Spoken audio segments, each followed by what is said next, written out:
कि प्लेन्स बहुत ज्यादा भारी होते हैं। इनफैक्ट बोइंग 737 तो 80,000 केजी का होता है और जब वो लैंड करते हैं तो उनकी स्पीड 250 से 300 किलोमीटर पर आवर होती है। पर आपने क्या कभी इमेजिन किया है कि इतनी स्पीड और इतने भार के साथ जब वो लैंड करते हैं तो उनके टायर्स कभी फटते क्यों नहीं है?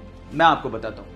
उनके टायर्स में रबड़ के साथ साथ एल्यूमिनियम और स्टील को भी मिक्स किया जाता है और नॉर्मल कारों के टायर के अंदर जो प्रेशर से हवा भरी जाती है उससे 6 गुना ज्यादा प्रेशर से एरोप्लेन के टायर में नाइट्रोजन को भरा जाता है ताकि वो प्रेशर को सहन कर सके। कार ब्रांड के बारे में तो सुना होगा, लेकिन उसमें सबसे फैसिनेटिंग चीज है उसका लोगो।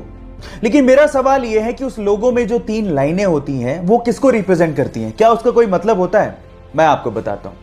उस लोगो में वो 3 लाइनें लैंड, वाटर और एयर इसको रिप्रेजेंट करती हैं, मतलब धरती, पानी और हवा। अब जिसने भी ये लोगो डिजाइन किया था उसका मकसद ये था कि इन फ्यूचर ये कंपनी लैंड, वाटर और एयर में दौड़ने वाले प्रोडक्ट बनाएगी और उसमें बादशाहत को हासिल करेगी। है ना ये फैसिनेटिंग? क्या इसके पहले तक ये फैक्ट आपको पता था? और नहीं पता था तो चैट सेक्शन में लिखना मत भूलिएगा।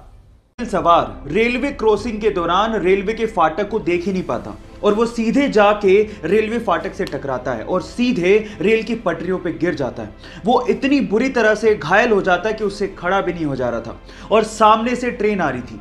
यह देखकर पास में खड़ा एक युवक भागता हुआ आता है और उसे रेल की पटरियों से खींचता है और उसकी बाइक को रेल की पटरियों से खींचता है और उसकी जान बचाता है। अगर आखिरी समय पर वो बहादुर लड़का नहीं आता तो शायद आज वो बंदा जिंदा ही नहीं होता। सो गाइस, उस बहादुर लड़के की बहादुरी के लिए एक लाइक तो बनता है।